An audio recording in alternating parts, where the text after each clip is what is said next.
نحمده ونصلي على رسوله الكريم أما بعد فأعوذ بالله من الشيطان الرجيم بسم الله الرحمن الرحيم رب اشرح لي صدري ويسر لي أمري واحلل عقدة من لساني يفقهوا قولي رب زدني علما اللهم فقهنا في الدين اللهم أرنا الحق حقا وارزقنا اتباعه وأرنا الباطل باطلا وارزقنا اجتنابه آمین رب العالمین۔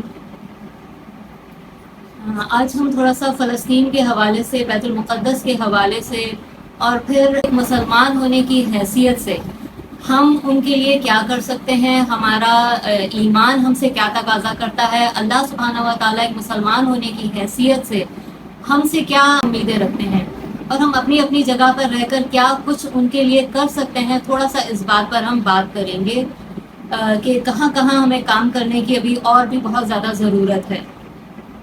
پہلے تو تھوڑا سا فلسطین کے بارے میں، کیونکہ ہماری نوجوان نسل کو اور ہمارے معاشرے میں اتنی نو ہاؤ نہیں ہے، ہمیں صرف اپنے دو ہی ایسے مقامات کی قدر اور ان کی تقدس کا اور ان کی پامالی کا اور ان کے احترام کا بہت زیادہ، ہم اس پر اپنی جان بھی قربان کرنے کے لیے تیار ہو جاتے ہیں۔ وہ دو مقام ہیں، خانہ کعبہ اور مسجد نبوی۔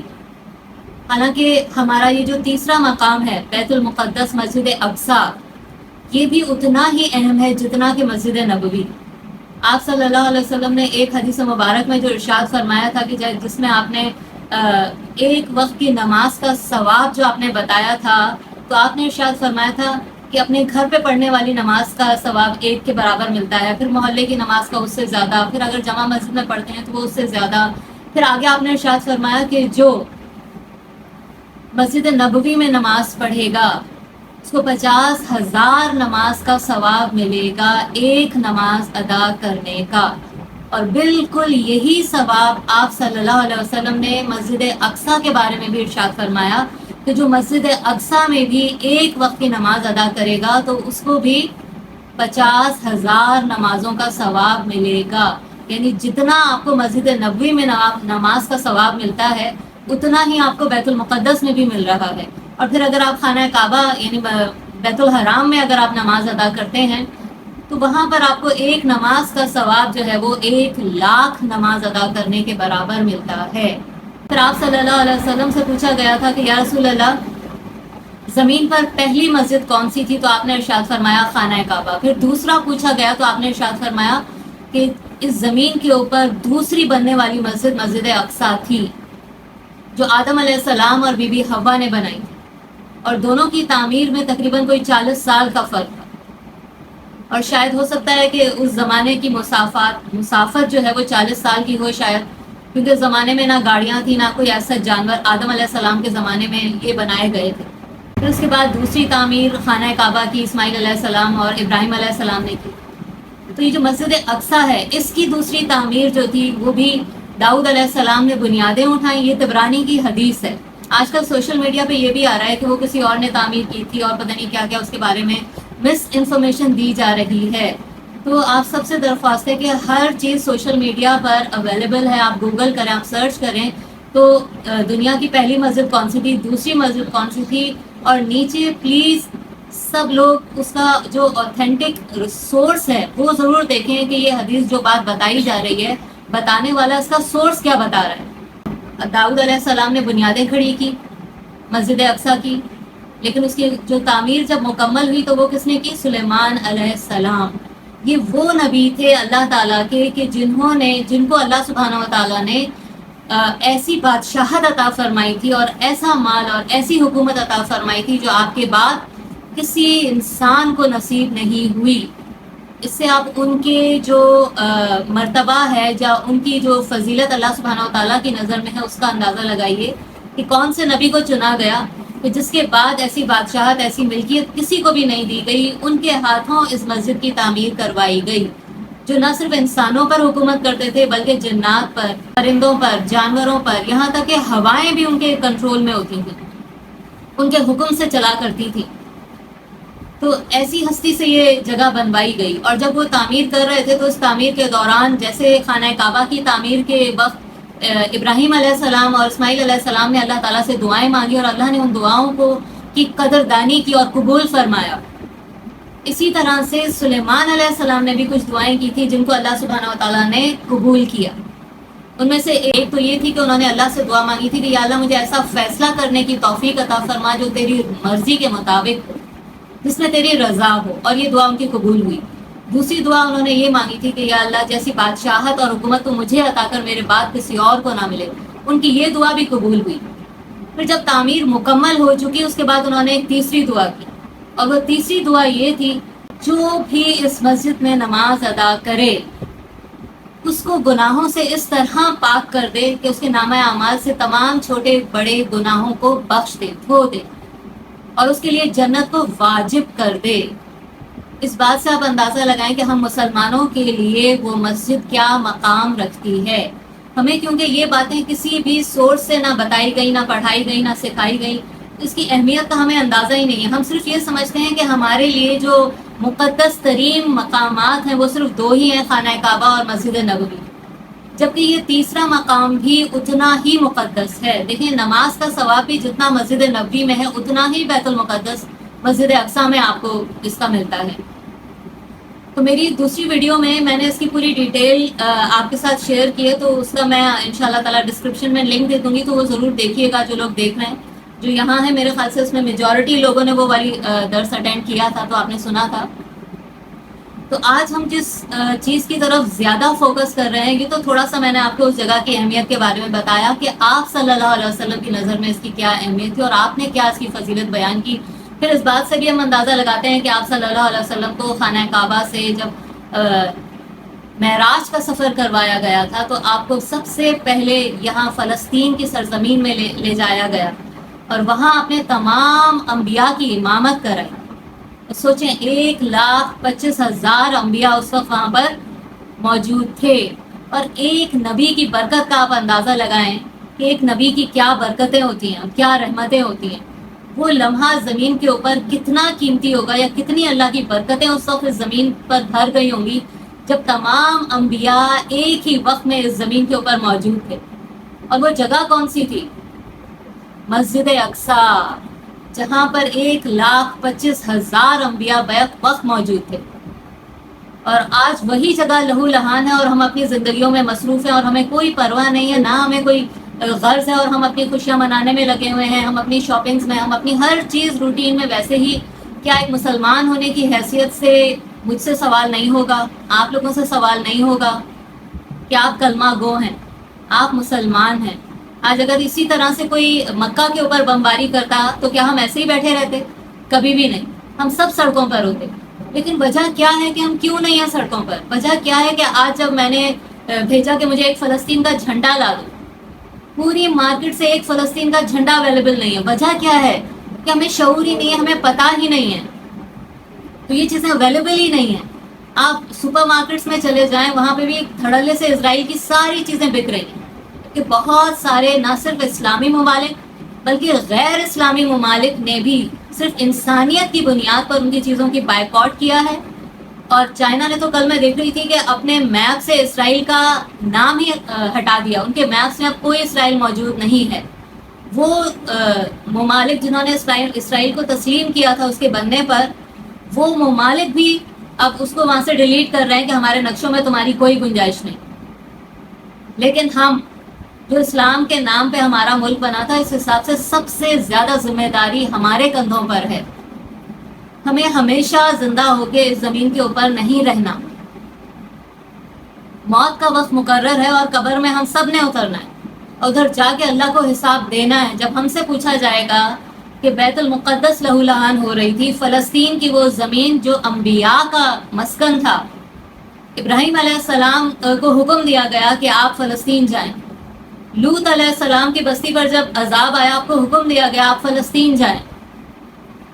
موسیٰ علیہ السلام فرعون سے جب پوری بنی اسرائیل کی قوم لے کر گئے تو ان کو بھی حکم دیا گیا کہ یہ فلسطین کی بستی میں داخل ہو جاؤ، کہ یہاں کے ماحول کو بھی اللہ تعالیٰ نے برکتوں سے بھر دیا ہے. آج وہاں ہمارے ہی مسلمان بھائی بہن، آپ سوشل میڈیا کھول کر دیکھیں تو صحیح، تو ہم سے نہیں پوچھا جائے گا. وہ لوگ جو وہاں پر دونوں ہاتھ آسمان کی طرف اٹھا کر اللہ کو پکار رہے ہیں، یا رب یا رب. ایک چھوٹا سا بچہ میں نے سوشل میڈیا پہ دیکھا کہ وہ بیٹھا ہوا رو رہا ہے اور ہچکیوں سے نہیں، صرف اس کے آنسو بہ رہے ہیں، اور وہ دونوں ہاتھ اٹھاتا ہے، کہتا ہے یا رب، بس، اور اس کی ہچکیاں بن جاتی ہیں۔ ایسا کب ہوتا ہے کہ دعا ہی آپ کے ہونٹوں تک نہیں آ رہی؟ وہ کتنے سال کا بچہ تھا؟ 3 یا 4 سال کا بچہ لگ رہا تھا۔ میں یہ سوچ رہی تھی کہ یہ بول بھی سکتا ہے کہ صحیح سے کہ نہیں۔ ایک باپ کو دیکھا کہ وہ جو جہاں پہ کل بم گرایا گیا ہے پرسوں، جہاں پہ وہ لوگ رہ رہے تھے جن کے گھر تباہ برباد کر دیے گئے، ان کے سارے خاندان ملبے کے نیچے دب کر مر گئے، تڑپ تڑپ کر۔ خیر وہ مرے تو نہیں، وہ شہید ہیں۔ اللہ نے منع کیا ہے کہ جو اللہ کے راستے میں اپنی جان دے دے تو تم اسے مردہ مت کہو، تو ہم انہیں کبھی بھی مردہ نہیں کہیں گے۔ وہ زندہ ہیں اللہ تعالیٰ کے پاس، اور انہوں نے شہادت کا مرتبہ اچیو کیا ہے، اور یہ بہت ہی بڑے فضیلت کی بات ہے۔ لیکن جو لوگ پیارے ان کی جو دنیا میں رہ گئے ہیں، آج میں دیکھ رہی تھی کہ ایک باپ ہتھوڑا لے کر، وہ جو جس بلڈنگ میں وہ رہ رہا تھا، وہ جگہ جگہ پہ وہ اس ہتھوڑے کو مار رہا تھا اور کان لگا کے سن رہا تھا، کبھی ایک جگہ، کبھی دوسری جگہ، کبھی تیسری جگہ، اور وہ کہہ رہا تھا میرے 4 بچے اس کے نیچے ہیں، اور وہ پاگلوں کی طرح پھر رہا تھا۔ وہ دونوں ہاتھ آسمان کی طرف اٹھا کر مسلمانوں کو بلا رہا تھا کہ ہماری مدد کے لیے آؤ۔ اس کی آہیں اللہ کے پاس نہیں پہنچ رہی۔ اس عورت کی، اس بچے کی، ان سارے لوگوں کی آہیں جو دن رات موت کے انتظار میں بیٹھے ہوئے کہ کب ہمارے گھر کی چھت ہمارے سروں پہ گرتی ہے۔ ہم سے نہیں سوال کیا جائے گا، اور ہم کچھ نہ کریں، اور اسلامی ملک ہے، یہاں ایک فلسطین کا جھنڈا اویلیبل نہیں ہے۔ بڑے بڑے شاپنگ مالز میں ان کی چیزیں دھڑلے سے، بلکہ فیسٹیولز منائے جا رہے ہیں ہمارے پاس۔ تو آج تو لاہور میں ایک فیسٹیول شروع ہو رہا ہے، عیدیں منائی جا رہی ہیں یہاں پہ۔ یاد رکھیے، ہم نے ہمیشہ اس دنیا میں نہیں رہنا، ہم نے مرنا ہے، اللہ کو حساب دینا ہے۔ صرف لا الہ الا اللہ کہہ دینے کی قیمت پر ہمارے سارے فرائض کندھے سے نہیں اتر جاتے۔ آج ہم ایک نارمل ٹائم ایریا میں نہیں رہ رہے، آج ہم ایک جہاد کے وقت میں زندہ ہیں، رہ رہے ہیں، اور ہر کوئی اپنی حیثیت، اپنے طریقے اور اپنی طاقت کے مطابق اس جہاد میں اپنا حصہ ڈالیں، جو جس طرح سے ڈال سکتا ہے۔ سوشل میڈیا پر آ کر آپ ان چیزوں کو وائرل کریں، جن جن کو نہیں پتا ان کو بتائیں، جگہ جگہ پر ایسی چیزیں منعقد کریں، اپنے رشتہ داروں میں بیٹھیں، اپنے فرینڈ سرکل میں بیٹھیں، یا اپنی ورک پلیس پر بیٹھیں جہاں آپ نوکریاں کر رہے ہیں، تو یہ ضرور چیزیں ڈسکس کریں، ایک دوسرے کو بتائیں کہ ہم مسلمان ہیں، اور مسجد نبوی میں جو نماز کا جتنا ثواب ہے اتنا ہی ثواب اس مسجد میں بھی ہے۔ اگر اللہ سبحانہ و تعالیٰ چاہتے 1,25,000 انبیاء کی امامت کا جو فیسٹیول تھا، وہ جو موقع تھا، کیا وہ مکہ میں نہیں ہو سکتا تھا؟ خانہ کعبہ میں نہیں ہو سکتا تھا؟ آپ صلی اللہ علیہ وسلم تو اس وقت وہاں موجود تھے۔ کیوں اللہ تعالیٰ آپ کو پہلے وہاں لے کر گئے؟ کیوں تمام انبیاء وہاں آئے؟ عیسیٰ علیہ السلام وہاں پیدا ہوئے، انبیاء کی سرزمین ہے یہ۔ 4,000 سے کہتے ہیں کہ زیادہ انبیاء فلسطین میں گزرے۔ اب اگر قرآن پڑھیں تو صرف 4 نبی ایسے ہیں جن کا تعلق عرب سے تھا، باقی تمام انبیاء، میجورٹی انبیاء کی، ابراہیم علیہ السلام کی اولاد میں سے 4,000 میں سے فلسطین میں سے تھے۔ عیسیٰ علیہ السلام تو وہیں پیدا ہوئے تھے۔ یہی تو وجہ ہے کہ کرسچنز کہتے ہیں کہ مسجد اقصیٰ ہماری ہے، یہی وجہ ہے کہ یہ جو بنی اسرائیل ہے یہ کہتے ہیں کہ مسجد اقصیٰ ہماری ہے۔ لیکن ہم لوگ اپنی اس خوابوں کی دنیا سے باہر ہی نہیں نکل رہے، ہمیں پتہ ہی نہیں کہ مسجد اقصیٰ تو اصل میں ہماری ہے۔ یہی کرسچنز، میں شاپنگ مال میں گئی تو میں وہاں پہ بتا رہی تھی لوگوں کو کہ اس مسجد کا کیا مقام ہے، کیا مرتبہ ہے، تو وہاں پہ ایک کرسچن بچی تھی، تو کہنے لگی سوری میرا سے کوئی تعلق نہیں، میں کرسچن ہوں۔ لیکن میں نے کہا کہ انسانیت بھی کوئی چیز ہوتی ہے۔ وہ لوگ جنہوں نے ان چیزوں کا بائیکاٹ کیا وہ مسلمان نہیں ہیں۔ چائنا جس نے اپنا میپ سے اسرائیل کا نام ہٹا لیا وہ مسلمان نہیں ہیں۔ لبنان نے بھی جو ہے وہ جہاد کا اعلان کر دیا۔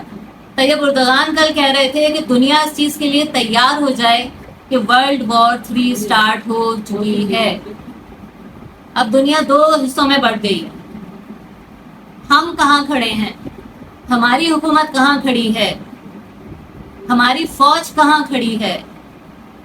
کہ ایک جھنڈا، بہت دکھ کے ساتھ مجھے یہ کہنا پڑ رہا ہے پتہ ہی نہیں.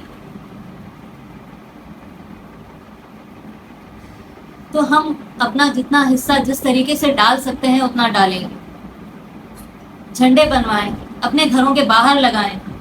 جب گھر سے نکلیں ایک جھنڈا اٹھا کے ساتھ نکلیں کہ آس پاس کے لوگ دیکھیں کہ یہ تو پاکستان کا جھنڈا نہیں ہے، کہاں کا جھنڈا لے کے لوگ نکل رہے ہیں. کچھ تو سوچیں گے. وہ سوشل میڈیا پر ڈالیں، آپ کے جو فیملی کے گروپس ہیں واٹس ایپس کے، ان میں یہ چیزیں شیئر کریں، ڈالیں، ان کو بتائیں کہ اس کا کیا مقام ہے مسلمانوں کے لیے. اللہ سبحانہ و تعالیٰ نے قرآن میں جگہ جگہ پر اس جگہ کے بارے میں کیا ارشاد فرمایا. سورہ المائدہ آیت نمبر 21 میں اللہ تعالیٰ ارشاد فرماتے ہیں کہ موسیٰ نے فرمایا کہ اے میری قوم کے لوگوں، داخل ہو جاؤ اس مقدس سرزمین فلسطین میں کہ جو اللہ نے تمہارے لیے لکھ دی ہے، اور پیٹ نہ پھیرنا ورنہ تم ہو جاؤ گے خسارہ پانے والوں میں سے.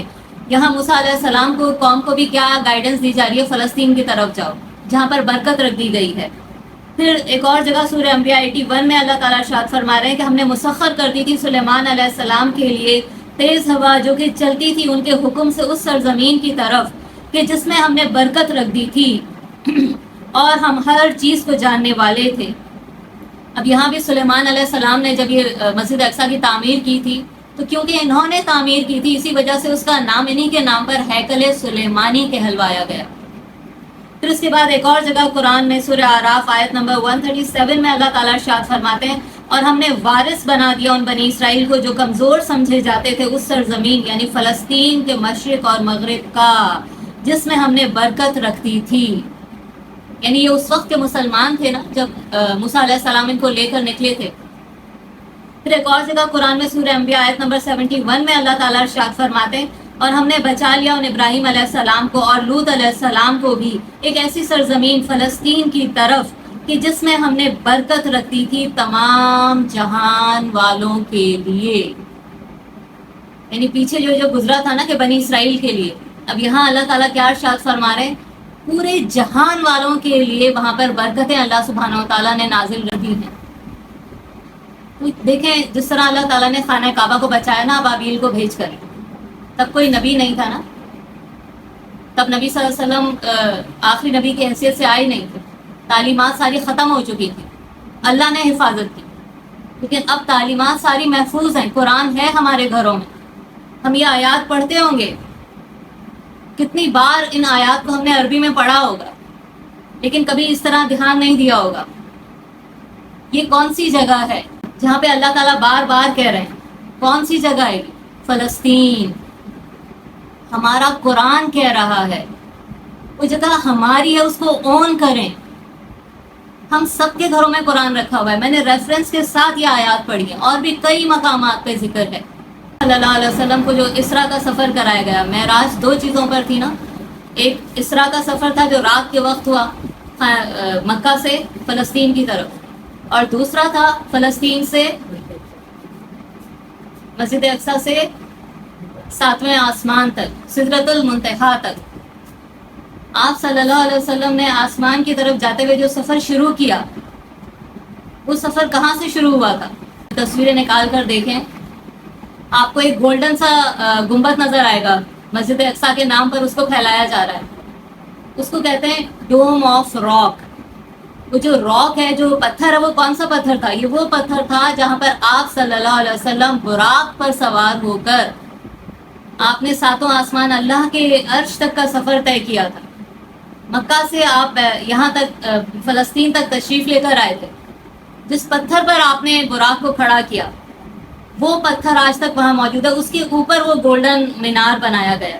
لیکن جو اصل مسجد اقصیٰ ہے وہ آپ نے دیکھا ہوگا ایک پرانا سا گنبد بنا ہوا ہے کچھ گرین کلر سا، اصل میں وہ ہے مسجد اقصیٰ. لیکن ہم مسلمانوں کو دھوکے میں رکھنے کے لیے کہ جب ہم یہ گرائیں تو مسلمان اسی پر ہی خوش رہیں کہ ہاں وہ تو ہمارا تو گنبد محفوظ ہے، حالانکہ وہ اصل مسجد اقصیٰ نہیں ہے. اصل وہ ہے جو گرے کلر کا ہے. تو انشاءاللہ جب میں یہ اپلوڈ کروں گی، جس وقت میں یہ بول رہی ہوں تو یہ تصویریں میں ساتھ لگا دوں گی تاکہ آپ دونوں میں فرق محسوس کریں کہ کون سا والا ڈوم آف راک ہے اور کون سا والا اصل مسجد اقصیٰ ہے.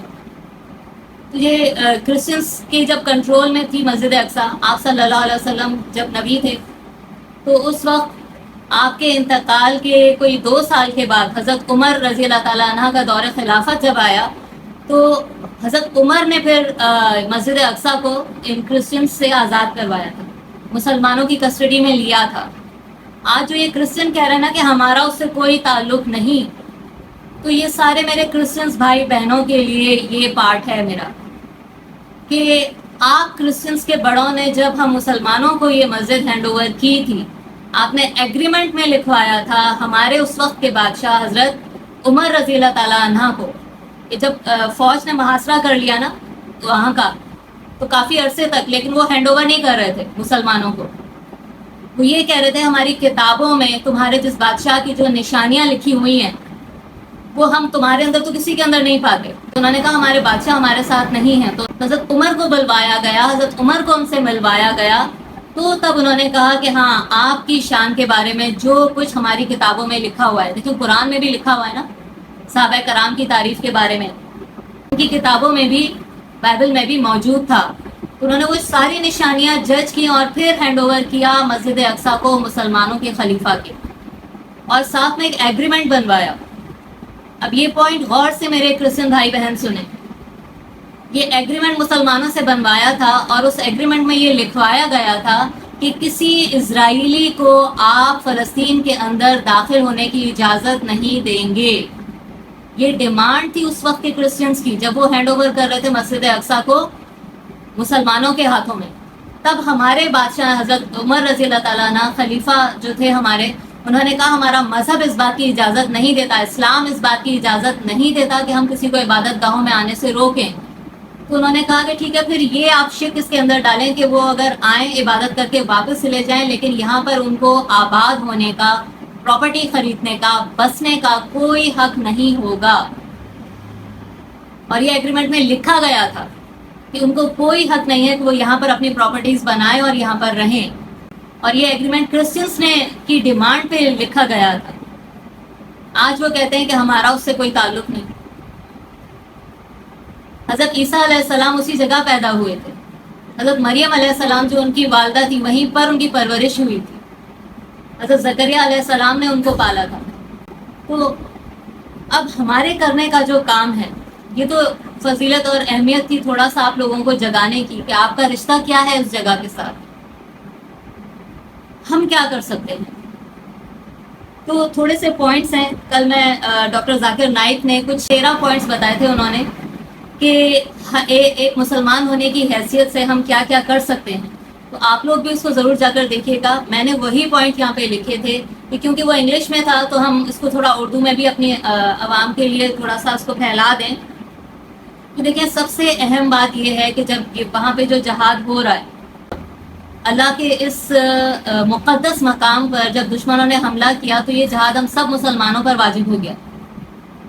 وہ لوگ کیونکہ وہاں رہ رہے ہیں، وہ وہاں پر اس جنگ کا سامنا کر رہے ہیں، تو وہ فرض کفایہ ادا کر رہے ہیں، تمام امت کی طرف سے وہ جہاد لڑ رہے ہیں۔ لیکن اس کا مطلب یہ نہیں ہے کہ ہمارے کندھوں سے یہ فرض اتر گیا، نہیں، ہم اپنی جگہ رہ کر جو جس طرح سے ان کو سپورٹ کر سکتے ہیں وہ کریں گے۔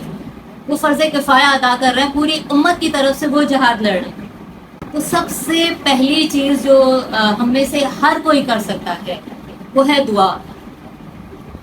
ہر نماز کے بعد اپنی دعا میں لازماً ان فلسطینیوں کے لیے دعا کریں۔ کیا دعا کریں کہ یا اللہ اپنے لشکروں سے ان کی مدد فرما، اپنے خزانوں سے ان کی مدد فرما، جیسے جنگ بدر میں اللہ تعالیٰ اپنے صحابہ کرام جب جنگ میدان میں تھے ان کی مدد فرمائی، ایسے ہی ان کی بھی مدد فرما۔ پھر ہر نماز کے بعد لازماً یہ دعا پڑھیں، اور اس دعا کے ساتھ جتنا آپ ہو سکے رو کر، گریا کر کے، اور دیکھیں یہ کیفیت جب آپ اپنی آنکھوں سے نہیں دیکھیں گے نا، آپ محسوس نہیں کر سکتے اس درد کو۔ کہ آج میں ایک ویڈیو دیکھ رہی تھی تو روڈ سے گزر رہے تھے اور وہاں پہ روڈ پر یوں لاشیں بکھری ہوئی تھیں، کسی کا بازو، کسی کی ٹانگ، کسی کی پوری باڈی جو پوری لہو لہان ہوئی ہوئی ہے۔ چھوٹے چھوٹے بچوں کو کل انہوں نے پرسوں کوئی ایسا حملہ کیا ہے جس میں اتنے خطرناک کیمیکل تھے کہ جو لوگ وہاں کے لوگوں کو جھلسا رہے تھے، جلا رہے تھے۔ ایک آدمی ایک بچے کو لے کے جا رہا تھا، اس کا پورا جسم جلا ہوا تھا۔ ایک تو یہ ہوتا ہے نا گولی لگی اور آپ مر گئے، اور وہ ایسے کیمیکلز پھینک رہے ہیں کہ جس سے ان کا جسم جل کر گل کے تڑپ تڑپ کے ان کو موت ملے. تو شہید کا تو ایک لہو کا قطرہ بھی زمین پر گرتا ہی نہیں ہے کہ وہ جنت میں پہنچ جاتا ہے. ایک سبز پرندے کے اندر اس کی روح ڈال دی جاتی ہے. باقیوں کو تو قیامت تک انتظار کرنا پڑے گا نا, حساب کتاب ہوگا, پھر جنت میں جائیں گے. روح نکلتے ہی سیدھا جنت میں جائے, اور اس موت کی وہ تکلیف نہیں محسوس کر رہے. یہ وہ لذت ہے جب کوئی بھی شہید جنت میں جاتا ہے نا, تو اللہ تعالیٰ اس سے پوچھتے ہیں میرے بندے مجھ سے مانگ کیا چاہیے تجھے. تو کہتے ہیں اللہ تعالیٰ آپ نے اتنا کچھ ہمیں دے دیا جنت میں کہ اب ہم آپ سے اور کیا مانگیں. تو اللہ تعالیٰ پھر پوچھتے ہیں, پھر وہ سوچنے پر مجبور ہو جاتے ہیں اور کہتے ہیں کہ دیکھیں اس وقت جب اللہ ان سے پوچھ رہے ہوتے ہیں وہ کہاں ہوتے ہیں؟ جنت میں. جنت کی لذتوں کا اور جنت کے مزے کا کوئی کمپیریزن ہے دنیا کی کسی بھی چیز سے؟ بالکل بھی نہیں. وہ اللہ تعالیٰ سے کہتے ہیں کہ ہمیں پھر سے دنیا میں بھیج اور ہم دوبارہ اسی موت کا مزہ چکھیں جو ہم نے شہادت کے وقت موت کا مزہ چکھا تھا. ہمیں وہ مزہ دوبارہ چکھنا ہے, ہمیں اس کیفیت سے دوبارہ گزرنا ہے. تو یہ لوگ جو سمجھ رہے ہیں نا کہ وہ ان کو تڑپا تڑپا کے مار رہے ہیں, نہیں, اللہ انہیں ایسی لذت بھری موت دے رہا ہے کہ جو جنت میں جا کر بھی وہ کہیں گے کہ یا اللہ ویسی موت دوبارہ دے ہمیں. تو اللہ کے اختیار میں ہے نا کہ جب روح نکلتی ہے تو وہ جسم کتنا درد سے تڑپتا ہے یا لذت اور فرحت سے شاد ہو جاتا ہے. تو وہ ایسا مزہ چکھ رہے ہیں کہ جو جنت کی لذتیں بھی اس کے سامنے پھیکی ہیں. وہ کوئی جنت کی نعمت نہیں مانگے گا ایک شہید, وہ بولے گا مجھے موت کا وہی والا مزہ چاہیے دوبارہ. تو یہ تو ان کی خام خیالی ہے, بیوقوفی ہے کہ وہ ان کو تکلیف دے رہے ہیں. وہ تو ان کو براہ راست اس لذت سے آشنا کر رہے ہیں جس کے آگے ساری جنت کی لذتیں بھی پھیکی ہیں. تو اپنی دعاؤں میں ان کو یاد رکھیں کہ اللہ تعالیٰ ان کی حفاظت فرما, اللہ تعالیٰ ان تک پانی پہنچا, اللہ تعالیٰ ان تک کھانا پہنچا, اللہ تعالیٰ ان کو سردی گرمی سے بچا. یا اللہ جس طریقے سے تو ان کی حفاظت کر سکتا ہے ان کی حفاظت فرما. پھر دعاؤں کے بھی دیکھیں خاص مواقع ہوتے ہیں. ہر نماز, فرض نماز کے بعد آپ صلی اللہ علیہ وسلم ایک بار اللہ اکبر کرتے تھے, 3 بار استغفر اللہ, اور پھر تسبیح پڑھا کرتے تھے. بیچ کی بھی کچھ دعائیں ہیں, اللہم انی علی ذکرک و شکرک و حسن عبادتک. پھر تسبیح پڑھا کرتے تھے, اور پھر آپ نے فرمایا کہ تسبیح پڑھنے کے بعد تم جو بھی اللہ سے دعا مانگو گے اللہ تعالیٰ قبول فرمائے. اذان پوری سننا, اس کا جواب دینا, اس کے بعد کی دعا پڑھ کے آپ جو اللہ سے مانگیں گے اللہ تعالیٰ عطا فرمائے. پھر تہجد کے وقت الارم لگا کر سوئیں. وہ لوگ اگر وہاں جنگ کے میدان میں اپنی جان داؤ پر لگا سکتے ہیں تو ہم اپنی رات کی نیند داؤ پہ نہیں لگا سکتے. تہجد کے وقت اٹھیے اور 2 رکعت نفل پڑھ کر اللہ کو بولیے یا اللہ یہ میرا جہاد کا حصہ ہے میری طرف سے, میرے مسلمان بھائی بہنوں کے لیے, کہ میں دونوں ہاتھ اٹھا کر اس وقت آپ سے دعا کر رہی ہوں جب آپ اپنا عرش چھوڑ کر اس دنیا کے آسمان پہ آئے ہوئے ہیں. آپ اس وقت مجھ سے قریب ہیں, آپ اس وقت ان سے قریب ہیں, میری دعا سنیں, ان کی مدد کریں. ہمیں ایسے حکمران دیں, ہماری فوج کو غفلت سے جگائیں, ہمارے حکمرانوں کو غفلت سے جگائیں. جس طرح رو کے گڑ گڑا کے آپ اللہ سے جتنی ان کے لیے دعا مانگ سکتے ہیں دعاؤں سے ان کو سہارا دیں.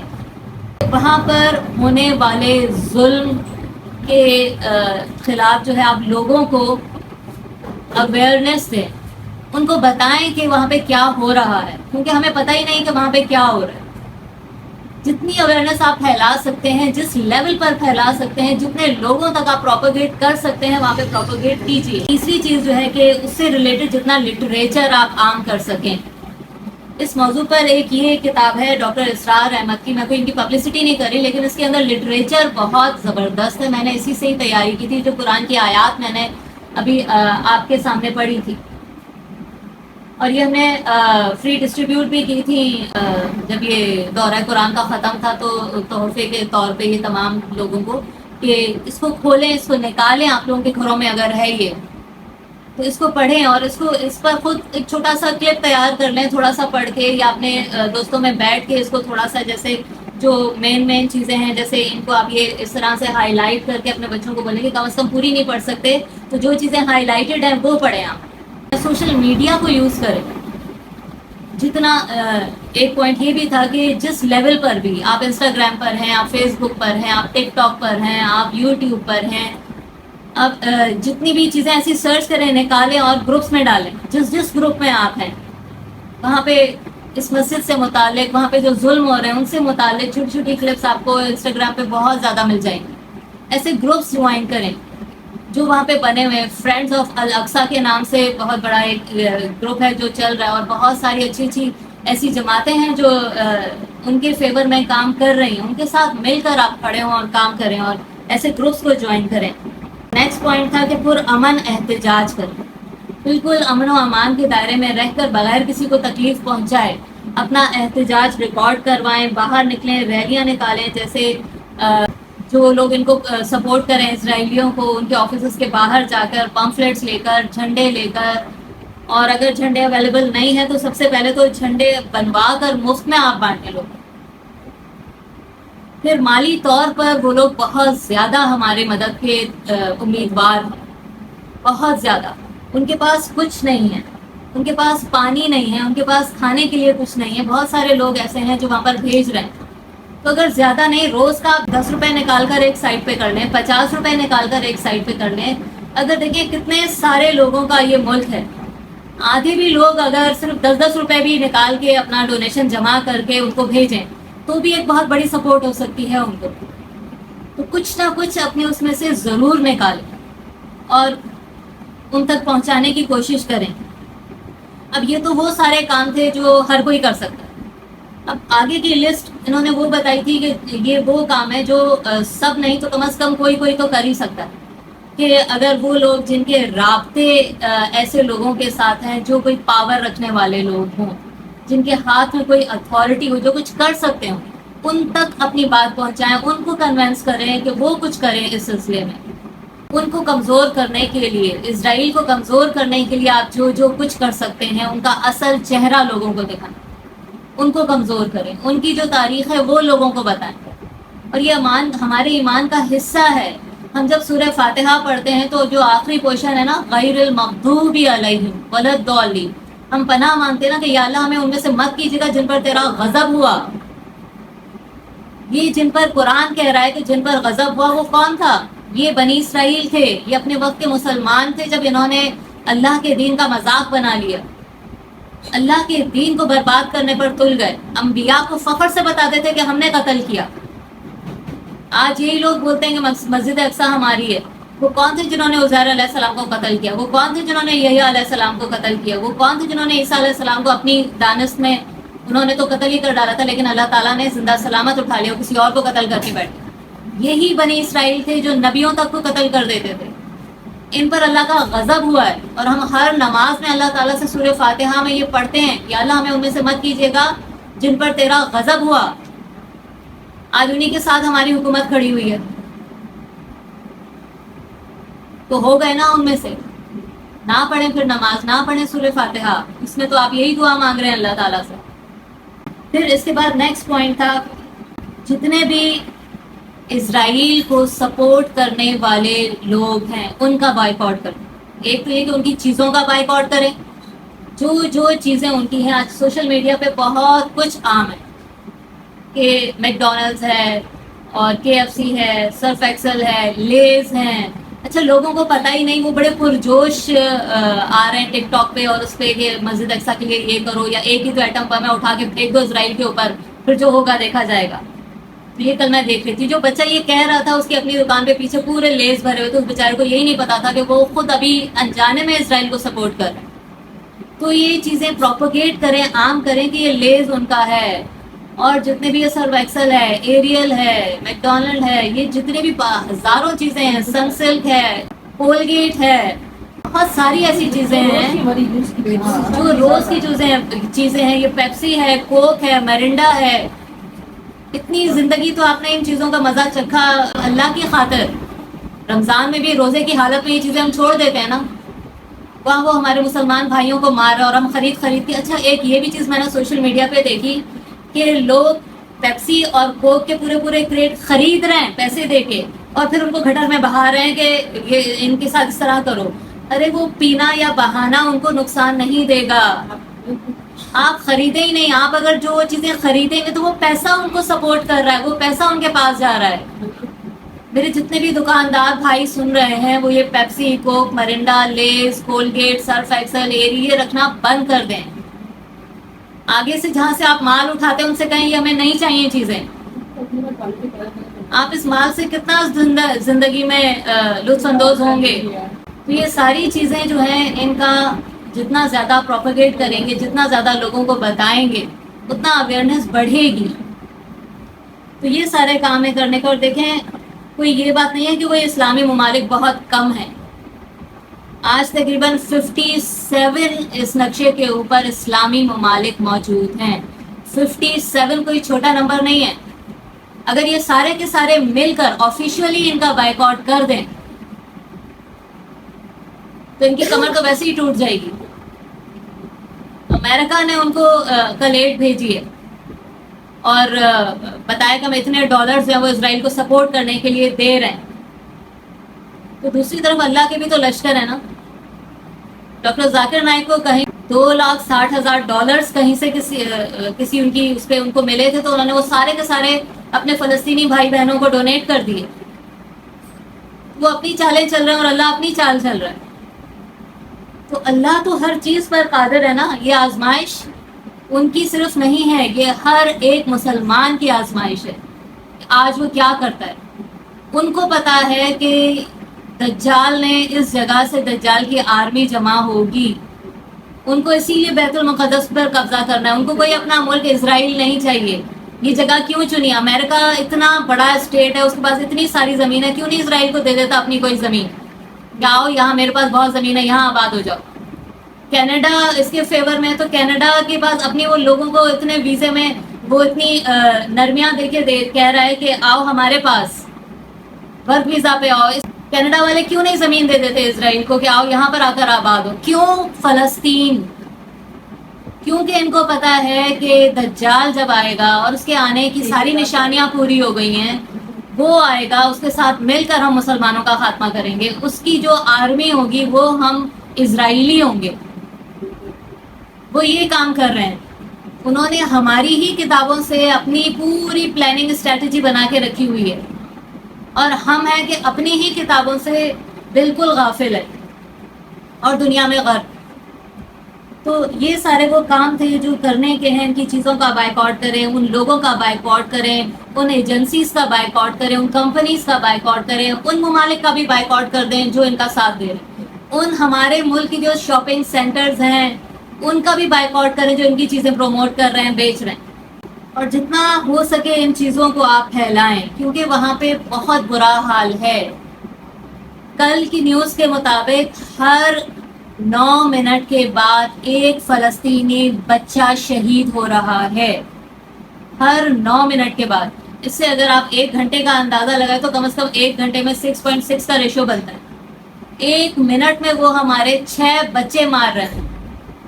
اور اگر 24 گھنٹے کا آپ نکالیں تو 160 بچے وہ ہمارے قتل شہید کر رہا ہے اتنے کم ٹائم میں. اور اگر یہ سلسلہ نہیں رکے گا تو یہ تو بڑھتا ہی چلا جائے گا. اور 7 دنوں میں اگر لگا لیں آپ، تو یہ تو صرف بچوں کی بات کر رہی ہوں، صرف بچوں کی. اس کے علاوہ عورتیں الگ ہیں، مرد الگ ہیں، نوجوان الگ ہیں، بوڑھے الگ ہیں. تو یہ جو ریشو ہے ان کی کلنگ کا، یہ 10,500 سے زیادہ ابھی تک وہ وہاں لوگوں کو شہید کر چکے ہیں. یہ میں آپ کو کل کے فگرز بتا رہی ہوں، آج تک سے بھی بڑھ گئے. 1.2 ملین لوگ جو ہیں وہ بے گھر ہو چکے ہیں. یہ کوئی چھوٹا نمبر نہیں ہے. یہ 1.2 ملین لوگ ایسے ہیں جن کے پاس رہنے کی کوئی جگہ نہیں ہے، کوئی گھر نہیں ہے، کوئی چھت نہیں ہے. ہسپتالوں کے اوپر بم پھینکے جا رہے ہیں، ان کے پاس دوائیں نہیں ہیں. وہ کہتے ہیں کہ اگر ہم اپنے گھروں سے، بلڈنگوں سے بچ جاتے ہیں اگر بم سے، جب ہم ایمبولینس میں جا رہے ہوتے ہیں تو ایمبولینسوں کے اوپر بم گرتے ہیں. بہت سارا چانس ہوتا ہے کہ ہم وہاں مر جائیں. ہسپتال پہنچتے ہیں تو ہسپتالوں کے اوپر بم گرا دیے جاتے ہیں. وہاں ڈاکٹرز کے پاس آپریشن کرنے کے لیے، دوائیاں لگانے کے لیے ان کے پاس دوائیں ختم ہو چکی ہیں، ان کے پاس انسٹرومنٹس نہیں ہیں، ان کے پاس پانی نہیں ہے کہ زخموں کو دھو سکیں آپ. اور 17.3 ملین لوگ ایسے ہیں کہ جن کے پاس پینے کے لیے پانی تک نہیں ہے. اگر ان کے پاس گھر ہے، اگر ان کے پاس دوائیں ہیں، تو ان کے پاس پانی نہیں ہے. ہم آج تک ماتم کرتے ہیں نا کہ 3 دن تک نبی صلی اللہ علیہ وسلم کے نواسے پر پانی بند کیا گیا. 3 سال تک آپ سے بھی شیب ابی طالب میں بائیکاٹ کیا گیا، لیکن یہ لوگ تو دہائیوں سے، یہ کوئی ابھی تازی بات نہیں ہے، یہ کوئی ابھی سے نہیں یہ بات شروع ہوئی ہے. ان کی جو پلاننگز تھی یہ 1940 سے لے کر انہوں نے یہ پلاننگ کی تھی کہ ہمیں اسرائیل جو ہے یہاں فلسطین میں اپنا ایک ملک بنانا ہے. کیوں بنانا ہے وہ ساری اسٹریٹجیز ان کو پتا تھی. تو یہی جگہ یہ بضد کیوں ہے کہ ہم نے یہیں پر ہی اسرائیل بنانا ہے. ان کو تو کوئی حق نہیں پہنچتا وہاں داخل ہونے کا. تو اپنی دعاؤں میں کثرت سے ان کے لیے دعا مانگیں. پھر جنگ کے وقت کی خاص دعا نبی صلی اللہ علیہ وسلم نے سکھائی ہے، یہ خاص جنگ کے ٹائم پہ پڑھی جاتی ہے. اللہم منزل الکتاب وسریع الحساب اہزم الاحزاب اللہم اہزمہم وزلزلہم، کہ اے اس کتاب کے نازل کرنے والے، اے جلد حساب لینے والے، ان احزاب کو، ان گروہوں کو نیست و نابود کر دیجئے، انہیں آپس ہی میں ایک دوسرے کا دشمن بنا دیجئے، ان کے قدم اکھاڑ دیجئے. تو اس دعا کو کثرت سے پڑھیں. آپ صلی اللہ علیہ وسلم جنگ بدر سے پہلے جو دعا آپ نے کیا مانگی تھی، یا حی یا قیوم برحمتک استغیث، یہ کثرت سے پڑھیں. پھر خوف اور مصیبت کے وقت ایک اور دعا پڑھی جاتی ہے، اللہم انا نجعلک فی نحورہم ونعوذ بک من شرورہم. ان دعاؤں کو کیونکہ آپ صلی اللہ علیہ وسلم کی سکھائی ہوئی ہیں، آپ کے کلمات ہیں، ان کی تاثیر اپنی ہے، ان دعاؤں کو اپنی روٹین کی دعاؤں کا حصہ بنائیے.